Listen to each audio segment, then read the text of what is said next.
Believe none of what you hear and only half of what you see. Sharon Horne-Ellstrom here, and our idiom or expression today is believe none of what you hear or believe nothing of what you hear and believe only half of what you see. Something to that effect. Ben Franklin said something like this in the 1700s. Edgar Allan Poe probably made it more famous because he spoke of it in the 1800s, and many others have used a similar thought or phrase as well. And what does it mean? It's meant to be taken figuratively, not literally, thus an idiom.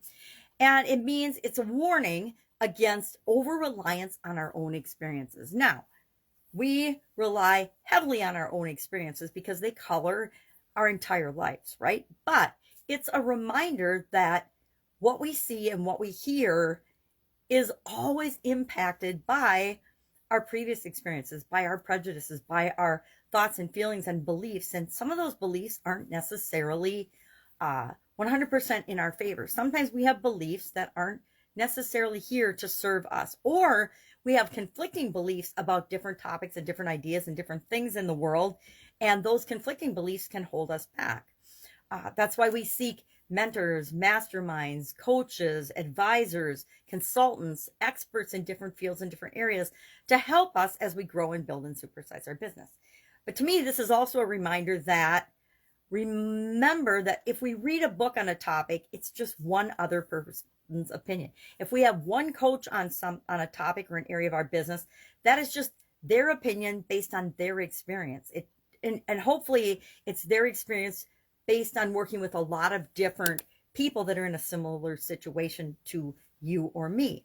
But bear in mind that whenever we're absorbing information or gathering information or looking at resources, we need to consider the source and the breadth of the experience that goes along with that.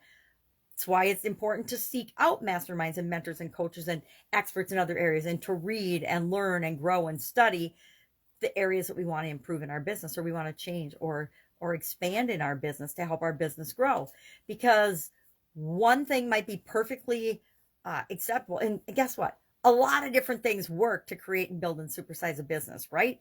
Anything that's worked in the past can work. It doesn't mean it's going to work for you and your business and your organization. So you have to be willing to be open to picking and choosing what will and will not work.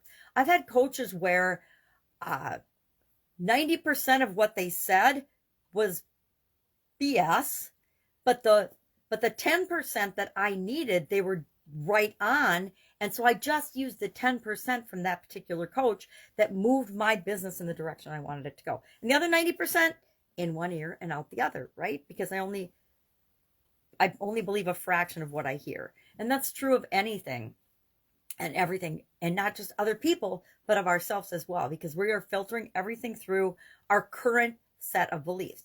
Now, our current set of beliefs got us where we are today, but they won't necessarily get us where we want to go. So we want to examine our own beliefs, our own prejudices, our own thoughts, our own feelings about things that may be preventing us from moving ahead in our business.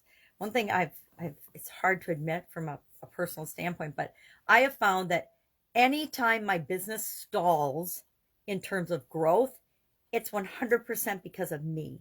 I am causing, and not intentionally, but somehow in some way, shape, or form, I am causing the bottleneck. So I'm always looking for, where am I slowing the business down? Where am I slowing growth down? And how can I get the heck out of the way? Can I create a process or a system? Can I bring in another expert? Can I delegate this? What do I need to do to get me out of the equation so that I am not being the bottleneck in my business? Now, not true for everybody, but I've worked with thousands of different businesses and business owners, and as hard as it is to realize, I would say 90+% of the time, that person is in some way, shape, or form causing the bottleneck in their organization as well. I know from our well, I created this business and my ego's involved and I'm tied up and my identity is all ingrained in this business. I don't think anybody knows it as well as I do, and they don't. You know your business better than anyone, but we also know when we need to take a step back and let other people help us, because we are creating a bottleneck. And it's usually just a teeny thing, and we just tweak it a little bit and boom, growth begins again. So Believe none of what you hear, but don't be over reliant on your own personal experiences. Seek expert advice. That's my first thing. But then again, filter that through, does this make sense? Does this feel right for our business and for our organization? Measure things. We measure what matters. Look at your KPIs, your key performance indicators, and your results. Are the results that you're measuring moving you in the direction you want to go? If they're not, there's something going on that we need to investigate. That's why I love audits. Most people hate audits. I love audits because all they are is me asking questions about my business and looking for areas that we can expand and grow in.